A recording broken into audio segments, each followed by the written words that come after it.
Okay, Angeline, 10:35 exactly. We have just turned over to now, and conditions outside here in West Michigan changeable from one location to the other, though the vast majority of us are rain-free. You could feel a little humidity out there and a light breeze blowing around out of the south around 5 to 10 miles per hour. I say changeable because down across our southern two rows of counties, that would be the counties around I-94, there have been heavy rain showers, heavy thunder showers going back ever since about mid-afternoon today. And here's complex number one that was just kind of camping out there down to the south and plastering our southern counties.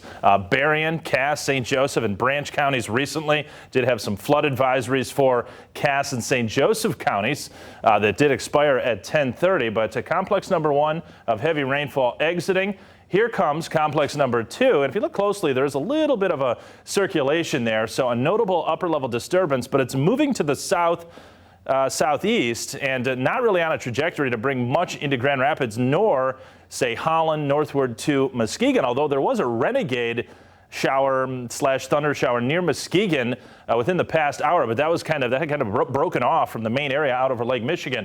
Here's the showers, though, that have been moving out of our viewing area over towards Jackson now. A little bit of lightning associated with that, and still some lightning on the front edge of this particular zone of moisture. It is weakening, though, a bit as it's working to the south-southeast, but can bring a shower into southern Allegan, say especially Van Buren and Berrien counties between now and the next couple of hours. Looks like Berrien County about to experience some wet weather here in the short term, much shorter than just say an hour from now. But this diving southward tending to lose a little bit of its oomph in terms of the capabilities of throwing some gustier winds, though there may be a brief wind gust to say 30, 35 miles per hour on the front edge of that precipitation. We're going to miss it. We're going to miss it. Dodge the bullet in Grand Rapids, though, and for the majority of West Michigan overnight tonight. There's another mass of clouds and moisture here out to the west, exiting Wyoming and Montana into the Dakotas and Nebraska as we speak. And right here, I was talking about this on the first weather segment, this little cluster of showers and thunder showers, that's going to try to scoot quickly across Minnesota and Wisconsin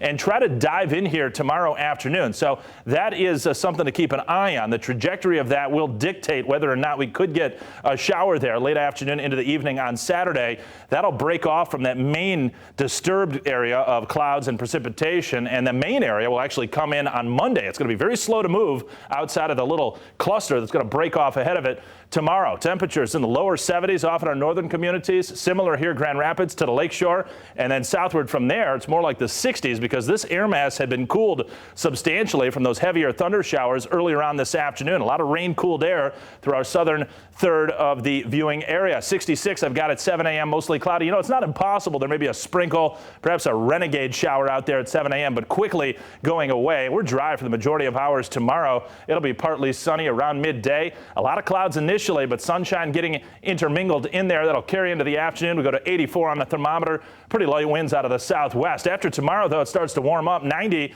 Angeline on Sunday, and upper 80s to near 90 Monday, Tuesday, Wednesday. Thursday is an interesting day. I'll tell you what, there's a cold front coming through later in the afternoon or evening. Right now it looks like later in the evening, and out ahead of that, all this warmth from the preceding days is going to gather ahead of this front. We could go 90, lower 90s with some storms later on Thursday that'll transition us to a drier atmosphere, but not until then. Lots of humidity will be around this work week. Any showers this evening, you see them going away overnight tonight. This is the RPM model right around 7, 8 o'clock. I was talking about maybe a sprinkle. Yeah, light green color there signifying just that. It's gone, though, by the afternoon. The model trying to repop a sprinkle. I think that's overdone. And then that complex I was showing you in South Dakota tries to dive in. Again, the trajectory key there may come down through Illinois.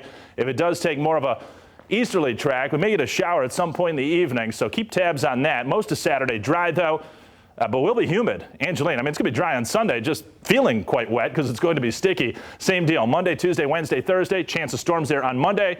And then also, looks like mainly on Thursday. Wow, looks like a really hot forecast. Thank you, Anthony. The strength of the U.S. labor